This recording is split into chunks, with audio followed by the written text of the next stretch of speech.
Senator Lindsey Graham visiting Vladimir, I always get it right, Volodymyr Zelensky over in Ukraine. I believe it was last week. And he made some comments, and Russia didn't like him.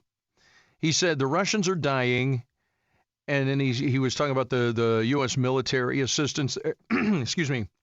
Our assistance there says the best money we ever spent. Now, that doesn't seem like something illegal or anything like that, but Russia's Interior Ministry, as I've heard it, has issued an arrest warrant out for Senator Lindsey Graham. I don't know if they can even do that. Let's find out. Gabriella Hoffman is a commentator, political strategist with Young Voices. And Gabriella, we welcome you to your morning wake-up. It's good to be back on. I believe I've come on before. Thank you for having me. Yeah, I thought you would have. See, when they said, I saw your name, I know this name. It's a great name, by the way. So can they do this? This is not going to happen. It's not like we're going to see Lindsey Graham in cuffs. This was just sort of symbolic, I suppose. It's a warring of words more so, and we don't have extradition agreements with Russia, so it hardly would happen. Also, Russia has to worry about a case pending before the ICC themselves over their war crimes committed in Ukraine. So I don't know if this is the best course of action for them to target a very prominent American senator in this fashion. Your listeners probably know Lindsey Graham has been probably a stalwart anti-Kremlin figure in United States politics for a long time. Most Republicans don't like the Kremlin either. This is not an unusual position to take. He certainly likes to trade barbs, and he sometimes is bombastic, mind you, with his comments. But does that mean he should be arrested by Russia?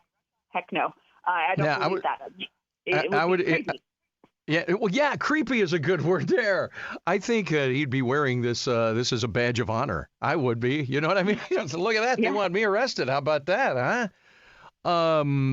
Russia's not doing so well with the overall PR campaign and the military campaign, are they? No. I think even since the beginning of the conflict, the people watching, observing here in the United States can see why would they attack a sovereign country. Russia has long had this kind of desire to reabsorb countries that it used to occupy. My family is from Lithuania, so I know a thing or two about this personally speaking. So they're very kind of jealous about Ukraine wanting to become more Western. That's independent of whether or not they join the EU or NATO, but they've always had a desire since the Soviet Union breakup to be more Western, be independent. Russia doesn't like it because it means, in their mind, that Ukraine is not going to be strategically important to them. They're going to be harder to control if they're independent or go towards the way of the West. So for them, they took this really extreme measure, of course, asserting itself territorially, illegal invasion into Ukraine, very similar to kind of what it did in the World War II, Stalin's regime, things of that sort. Very similar tactics, definitely more graphic because of the technology we have today. We could see the atrocities firsthand. People concealed what happened in Ukraine under Stalin's purges and Golodomor almost 100 years ago. So we can see it in real time. They are very ruthless, and Ukraine has had to, in response, defend itself against Russia's attack there. I know Americans are very tired about hearing about Ukraine and the funding. Hey, yeah. And we can, have questions about, is our money being stewarded well?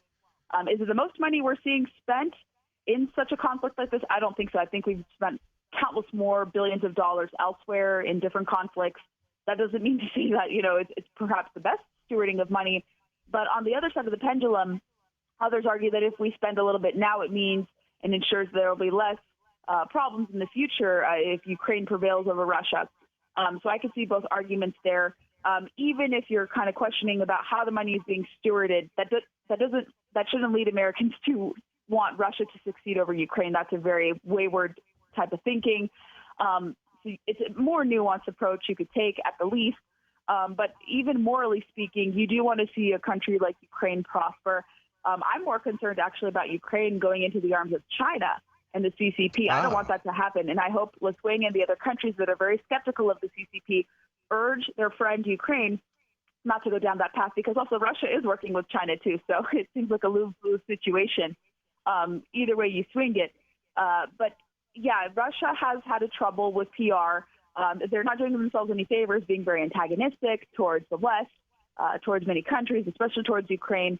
And I don't know where people get this idea that they're a victim here about so-called NATO encroachment. I think that's bizarre to even assert there. But they are killing people left and right in Ukraine, bombing different cities. It's not media distortion. You see it in real time happening. So like I said, you can take into account, is the U.S. really should be spending all this money? Are we seeing a return on investment? People do see that we are somewhat helping them. Actually, some people criticize the Biden administration for not doing enough, sending artillery, weapons, et cetera, needed. Other countries like the UK have done actually a pretty good job of doing that. They see the U.S. not doing enough. We are doing a lot, of course, and I think Ukrainians are largely appreciative of our contributions. But if it's going towards pensions and other extraneous things, we should be concerned there. But even that all considered, we should still at least morally support Ukraine over Russia. That we want them to triumph over them. If we are, anti-communist and freedom-loving, we want to see that happen, at least tangentially there. So that's kind of my way into thinking about it. But I don't think Lindsey Graham's comments are going to escalate to World War III like some are alleging. No, come on. That's not going to happen. But you made a comment earlier that the attention that we pay to the Ukraine in this whole conflict it seems to be kind of waning. I want to know, do we have an end game in mind? Does the Ukraine, Russia out of the Ukraine, that's their end game. Does Putin have an end game? Are we talking to both sides? Are we trying to make something happen diplomatically? Because this conflict is going on. I'm surprised it's going on this long. Experts have said it will probably drag out for a while. The Ukrainians don't want to cede any territory, and I largely agree with that position. Some others have said, no, they have to cede territory to appease Putin. By doing that, you're giving them license to continue their antics, and it could invite other invasions of sovereign countries. They've looked to Moldova. They've looked elsewhere. They're looking to increase their presence in Belarus, which is a country aligned with them. Belarus shares the border with Lithuania.